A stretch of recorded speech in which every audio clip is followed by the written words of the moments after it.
Il n'y a pas que les injures envers la petite Émilie. Tant d'enfants essuient des larmes de la vie.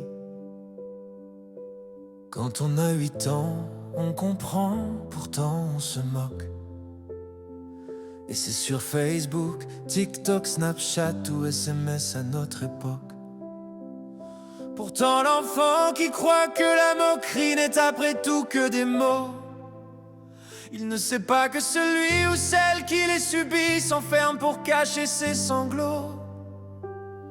Notre société est trop formatée à consommer pour être. Et celui qui n'a pas ne sera que victime du fléau pour paraître. Si les enfants ne comprennent pas toujours le poids de leurs paroles, et qu'en petit groupe sur un camarade c'est juste drôle,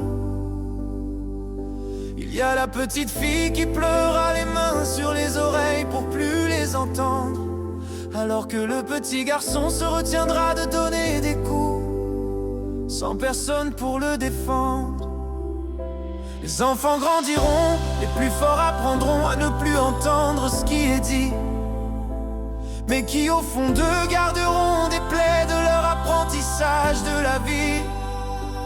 Et ceux qui fuiront tout le temps avec le silence dans le regard qui en dira pourtant long. L'injustice commence souvent dans la cour d'école, sans vraiment de raison. Donnons des valeurs humaines à nos enfants plutôt que des valeurs matérielles.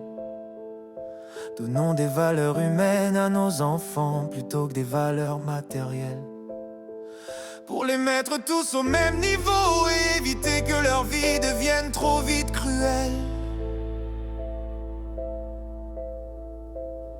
Il y a aussi les moqueries de celui qui est handicapé, qui est toujours à l'écart des autres enfants parce qu'il croit que tout ce qui est dit est vrai.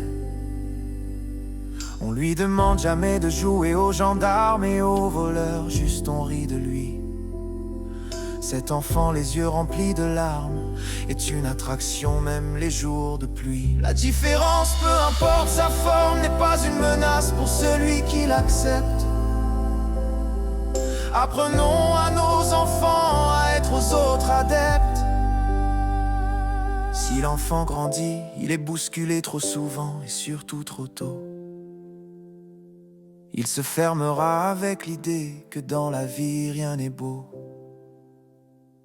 La violence psychologique semble parfois rien, pourtant elle va souvent trop loin. Et les parents ne doivent jamais croire que pour un enfant ce n'est rien, parce qu'ils sont si jeunes pour comprendre. Alors leur apprendre, c'est déjà les défendre, parce qu'ils sont si jeunes pour comprendre. Alors leur apprendre, c'est déjà les défendre.